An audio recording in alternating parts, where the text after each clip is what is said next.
السلام علیکم۔ اچھا، آج ہم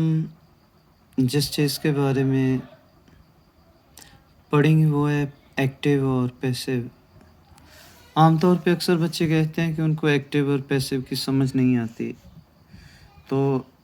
ایکٹیو اور پیسیو کو سمجھنے کے لیے جو سب سے ضروری چیز ہے ان کو ہم کہتے ہیں پرسنل پرونونس۔ تو پہلے تو ایک چیز سمجھ لیں کہ پرسنل پرونون کے اندر یہ جو میں نے لکھے ہیں اوپر 2 آئی اور وی، یہ فرسٹ پرسن ہے، یو سیکنڈ پرسن ہے، اور ہی شی اٹ اور دے یہ تھرڈ پرسنز ہیں۔ ان میں 2 چیزیں جون سی ہیں وہ اہمیت کی حامل ہیں، اور آپ نے یہ دیکھنا ہے کہ اس میں یہ جو پہلی پوزیشنز ہیں یہ ایز اے سبجیکٹ یوز ہوں گی، اور یہ جو لاسٹ والی میں نے لکھی ہیں یہ ایز اے آبجیکٹ یوز ہوگی۔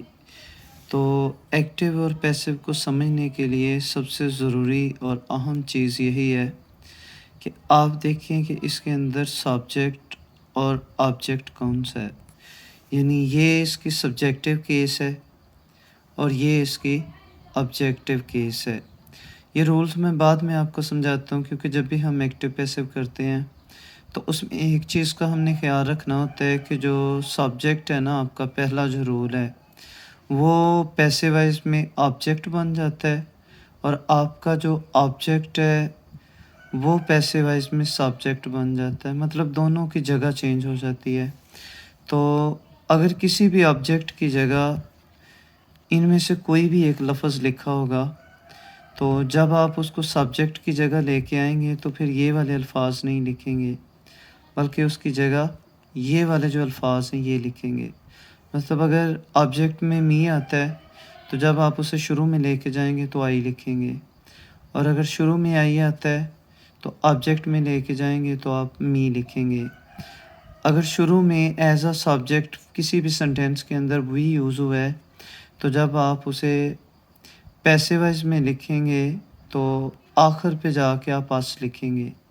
اور اگر کسی بھی سنٹینس کے اندر فقرے کے آخر میں ایز اے آبجیکٹ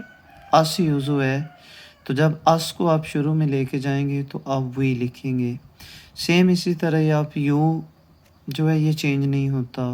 اگر ایز اے سبجیکٹ ہوگا تو پھر بھی یو لکھا جائے گا، اور ایز اے آبجیکٹ بھی یو لکھا جائے گا، اس میں کسی قسم کی کوئی تبدیلی نہیں ہوگی۔ اسی طرح تھرڈ پرسنس کی بات کریں تو اگر ہی ہے شروع میں تو آخر پہ آپ ہم لکھیں گے، اور اگر آخر پہ ہم لکھا ہوگا کسی بھی سنٹینس کے اندر تو جب آپ اسے شروع میں لے کے آئیں گے تو آپ ہی لکھیں گے۔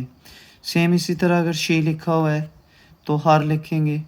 ہر لکھا ہوا ہے تو شی لکھیں گے، اٹ لکھا ہوا ہے تو اٹ ہی لکھیں گے، اور ادھر بھی اٹ ہے تو شروع میں بھی اٹ آئے گا، اور اگر شروع میں دے لکھا ہوا ہے تو آخر پہ جا کے آپ دیم لکھیں گے، اور اگر آخر پہ دیم لکھا ہوا ہے تو جب آپ اسے پیسیوائز میں شروع میں لے کے آئیں گے نا تو پھر آپ دے لکھیں گے۔ تو پہلے تو سب سے ضروری چیز یہ ہے، اس کو آپ ذہن نشین کر لیں اور سمجھ لیں۔ اگر کسی کو اس میں کوئی پرابلم ہے تو وہ کمنٹ میں مجھ سے پوچھ سکتا ہے کہ کیا کرنا ہے۔